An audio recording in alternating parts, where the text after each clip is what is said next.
নমস্কার, রান্নাঘরে রাজশ্রীতে আপনাদের সকলকে স্বাগত জানাই। আজ আমি আপনাদেরকে বানিয়ে দেখাবো এক নতুন টেস্টের ডালমুট রেসিপি। তাহলে এবার শুরু করছি।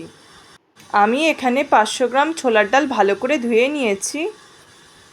এবার 2 গ্লাস জল দিয়ে 5-6 ঘন্টার মতো ভিজিয়ে রাখবো।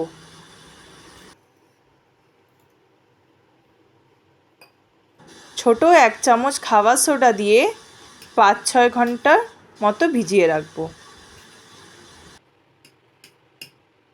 একটা ঢাকনা দিয়ে রেখে দেব। 5-6 ঘন্টার পর ঢাকনাটা উঠিয়ে নিলাম। ডালগুলো খুব ভালো মতো ভিজে গেছে। আমি এখানে বড় দানার ছোলার ডালটা ব্যবহার করছি। ভেজানো জলটা ফেলে দিলাম। এরপর 5-6 বারের মতো ভালো করে ধুয়ে নিতে হবে।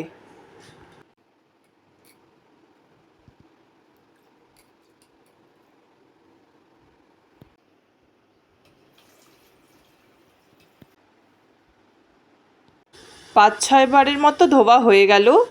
এবার পরিষ্কার কাপড়ের ওপরে ডালটাকে ছড়িয়ে দিচ্ছি। এভাবে ডালটাকে খোলা জায়গায় 30 মিনিটের মতো রেখে দিলাম। এবার মশলাটা তৈরি করে নেব। 3টে শুকনো লঙ্কা নিয়েছি, অল্প লাল লঙ্কার গুঁড়ো, অল্প গরম মশলা, অল্প হলুদ আর 1 চামচ ম্যাগি মশলা নিয়েছি। শুকনো ভেজে নিচ্ছি। সামান্য একটু নেড়ে নেওয়ার পর নামিয়ে নেব। একটু ঠান্ডা করে নেওয়ার পর মিক্সির জারের মধ্যে দিয়ে দিলাম। ডালমুট তৈরি করার জন্য পরিমাণ মতো নুন দিলাম এর মধ্যে। মিক্সিতে খুব ভালো করে মশলাটা তৈরি করে নিলাম। এবার একটা কড়াই বসিয়ে 250 গ্রামের মতো সাদা তেল দিলাম। তেলটা ভালো করে গরম করে নিতে হবে। এবার ছোলার ডালটাকে আস্তে আস্তে করে দিয়ে দেব।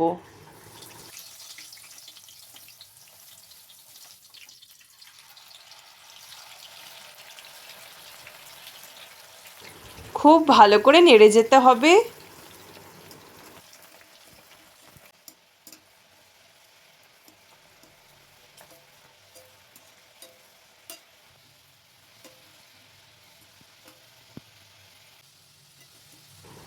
ডালগুলো ভাজা হয়ে গেলে তেলের ওপরে ভেসে উঠবে, তখন তুলে নিতে হবে।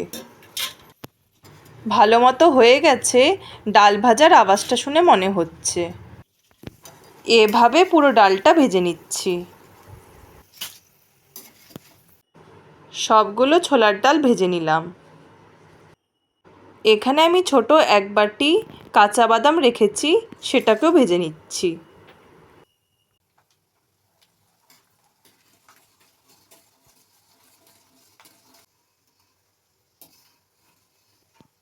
হয়ে গেছে, এবার তুলে নিচ্ছি। ছোলার ডাল আর বাদাম ভাজাটা হয়ে গেল। অল্প গরম অবস্থাতেই মশলাটাকে ভালো করে মিশিয়ে নিচ্ছি। এতে ডাল আর বাদামের গায়ে মশলাটা ভালোভাবে লেগে যাবে।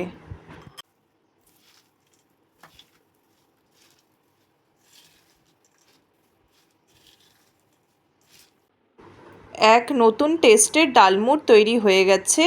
একটু ঠান্ডা করে নেওয়ার পর আমি একটি কৌটায় তুলে নেব।